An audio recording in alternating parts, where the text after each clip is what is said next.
성경 율독을 위해서 오늘 우리 함께 읽어나갈 하나님 말씀은 사무엘하 7장부터 9장까지의 말씀입니다. 사무엘상하를 통해서 사울과 다윗의 인생을 함께 살펴보고 있습니다. 두 인생을 보며 우리가 알 수 있는 것은 신앙에도 선순환이 있고 악순환이 있다는 것을 우리가 함께 볼 수 있습니다. 똑같은 인생의 문제가 있을 때 그 문제가 해결되고 나면 어떤 경우에는 그 문제가 해결되자마자 하나님 없이 자기 좋은 대로 자기 교만에 빠져서 살아가는 경우가 있습니다. 사울의 인생이 그랬습니다. 승리하고 나면 이제는 하나님 없어도 내 뜻대로 살면 되겠구나. 그러면 하나님은 또 다른 문제를 주시더라고요. 악순환입니다. 문제가 해결되면 그 다음으로 나가야 되는데 여전히 하나님 앞에 교만하고 하나님 없이 살려고 할 때 하나님은 또 다른 문제를 주셔서 다시 하나님 앞에서 엎드릴 수밖에 없고 그 문제에 헤매일 수밖에 없도록 만들어 가십니다. 다윗은 특별히 오늘 이 7, 8, 9장에서 선순환의 모델을 우리에게 잘 보여주고 있습니다. 7장의 1절 말씀 보시면 주님께서 사방에 있는 모든 원수에게서 다윗 왕을 안전하게 지켜주셨으므로 왕은 이제 자기의 왕궁에서 살게 되었다. 다윗이 오랫동안 참 힘들게 지냈는데 오늘 성경의 표현처럼 이제 모든 원수에게서 다윗 왕을 완전하게 지켜주셨고 이제는 왕궁에서 살게 되었습니다. 늘 도망다니던 인생이, 늘 쫓기던 인생이 이제는 원수도 한 명도 없고 너무나 좋은 왕궁에서 살게 된 이 상황. 이러할 때 큰 시험이 오거든요.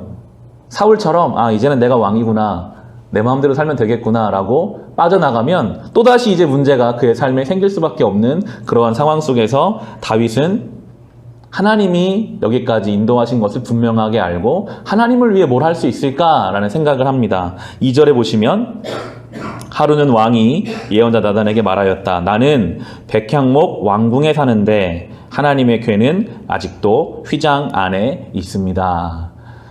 다윗은 왕궁에서 편안하게 사는데 하나님의 궤가 휘장, 텐트 안에 있는 것이 다윗에게는 늘 마음에 걸렸던 것입니다. 하나님을 위해서 뭔가 해드리고 싶은데 그럼 하나님의 성전을 지으면 좋겠다라는 마음을 다윗은 갖고 있었습니다.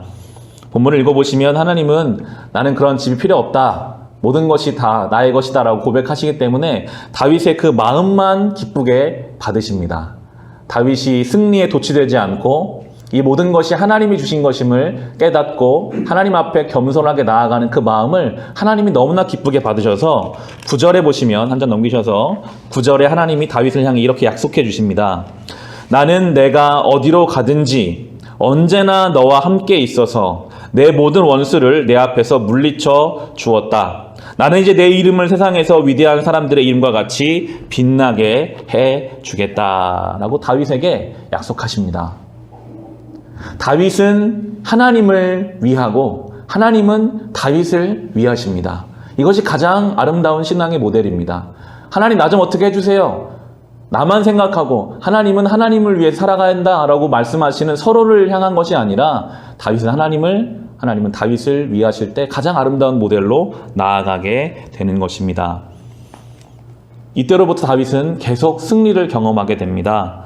8장이 계속 그런 승리의 내용이 나오는데요. 8장 14절, 15절을 보시면 그때 다윗이 에돔에 주둔군을 두기 시작하여서 온 에돔에 주둔군을 두니 마침내 온 에돔 사람이 다윗의 종이 되었다. 다윗이 어느 곳으로 출전하든지 주님께서 그에게 승리를 안겨주셨다. 다윗이 왕이 되어서 이렇게 온 이스라엘을 다스릴 때에 그는 언제나 자기의 백성 모두를 공평하고 의로운 법으로 다스렸다. 다윗은 밖에서도 승리하고 안에서도 온전한 왕의 역할을 감당했습니다.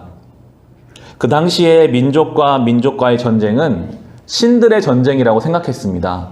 다윗이 다른 민족을 이기는 것은 그 주변 많은 민족 국가들에게 하나님을 높이는 일이었습니다.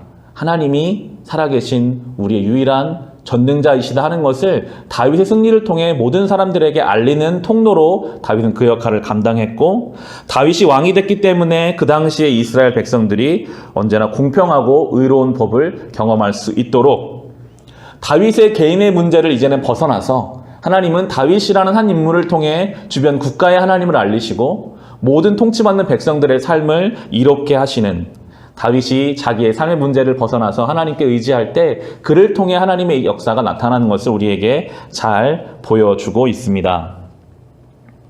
이어지는 9장에서도 무비보셋이라는 요나단의 아들 이야기가 나오는데요. 9장 1절 보시면, 하루는 다윗이 물었다. 사울의 집안에 살아남은 사람이 있느냐?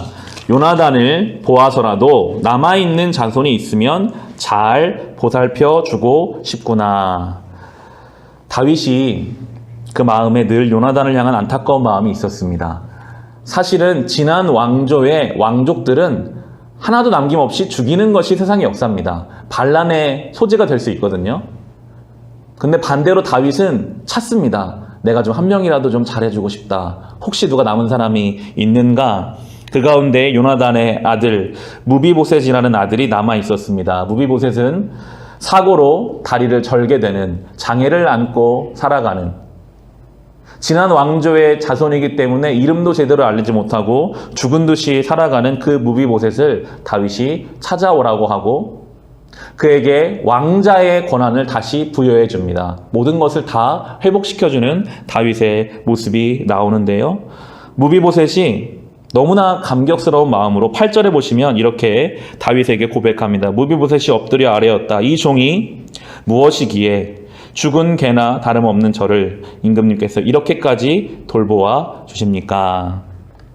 이 고백을 보면 이 무비보셋이라는 사람의 인생이 얼마나 험악했을까라고 생각해 볼 수 있습니다. 다리는 절 수밖에 없고 늘 혹시 내가 오늘 밤에 병사들에게 끌려가 죽는 것은 아닐까? 왜 내 인생은 이렇게 됐을까? 왜 할아버지와 아버지 사울과 요나단은 그렇게 다 죽었을까?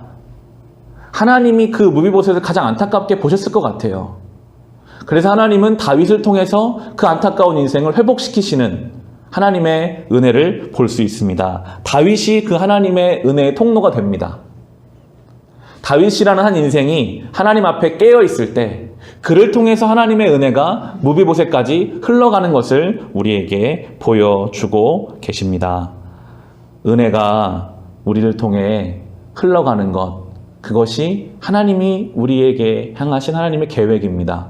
사울처럼 아무리 은혜를 받아도 그것을 내 안에서밖에 나조차도 소화하지 못해서 끊임없이 내 문제에 멈춰있는 신앙이 아니라 이것을 끊임없이 선순환으로 바꿔서 하나님이 나에게 주신 것을 가지고 하나님을 영광 돌리고 내게 맡겨진 일들을 온전히 감당하고 은혜가 필요한 사람에게까지 하나님의 은혜를 조건 없이 흘려보내줄 수 있는 그러한 성도, 그러한 교회로 오늘 우리를 부르고 계십니다. 오늘 6월의 첫날입니다. 이 6월 한 달을 이 신앙의 선순환을 경험하시며 은혜의 통로로 살아가시기를 바랍니다. 우리의 개인의 신앙, 우리의 가정, 우리의 교회가 이렇게 하나님 앞에 영광스러운 은혜 통로가 될 수 있기를 주님의 이름으로 축원합니다.